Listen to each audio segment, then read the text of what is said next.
సత్యం, మీనా వాళ్ళు బాలు కోసం అని చెప్పి తలుపు దగ్గరే వెయిట్ చేస్తూ ఉంటారు. ఇంతలో బాలు అక్కడికి వచ్చి, "ఏంటి ఇంటికి కాపలాదారుల్లాగా మీ ఇద్దరు ఇటువైపు ఒకళ్ళు ఎదురు చూస్తున్నారు" అని చెప్పేసి అయితే అడుగుతూ ఉంటాడు.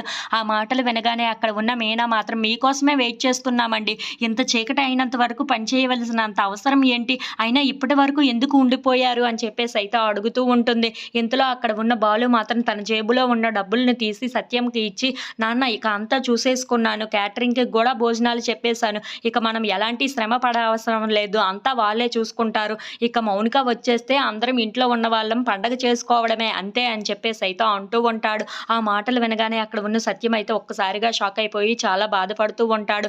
ఇంతలో అక్కడ ఉన్న బాలు మాత్రం, "అవును నాన్న, మౌనిక వచ్చేస్తే చాలు ఇంట్లో అంతా పండగలా ఉంటుంది కదా" అని చెప్పేసి అయితే అంటూ ఉంటాడు. ఇంతలో అక్కడ ఉన్న మీనా బాలు చేతికి ఉన్న గాయాన్ని చూసి, "ఏంటండి ఇలా దెబ్బ తగిలింది" అని చెప్పేసి అయితే అడుగుతూ ఉంటుంది. ఆ మాటలు వినగానే అక్కడ ఉన్న బాలు మాత్రం, "ఇది చిన్న దెబ్బేలే, టైర్ మారుస్తూ ఉండగా చిన్నది గీసింది అంతే" అని చెప్పేసి అయితే అంటూ ఉంటాడు. ఆ మాటలు వినగానే అక్కడ ఉన్న మీనా అయితే చాలా బాధపడుతూ ఉంటుంది. ఇంతలో అది చూసిన బాలు మాత్రం, "ఎందుకు అలా ఉన్నావు? మౌనిక వస్తుంది కదా, నాకైతే చాలా సంతోషంగా ఉంది. మౌనిక కళ్ళల్లో ఆ ఆనందం చూసి నేను కూడా చాలా ఆనందపడతాను. ఇక మౌనిక వచ్చేస్తే మన ఇంట్లో పండగే పండగ" అని చెప్పేసి అయితే అంటూ ఉంటాడు. ఆ మాటలు వినగానే అక్కడ ఉన్న సత్యం అయితే ఒకవైపుగా తిరిగిపోయి చాలా బాధపడుతూ ఉంటాడు.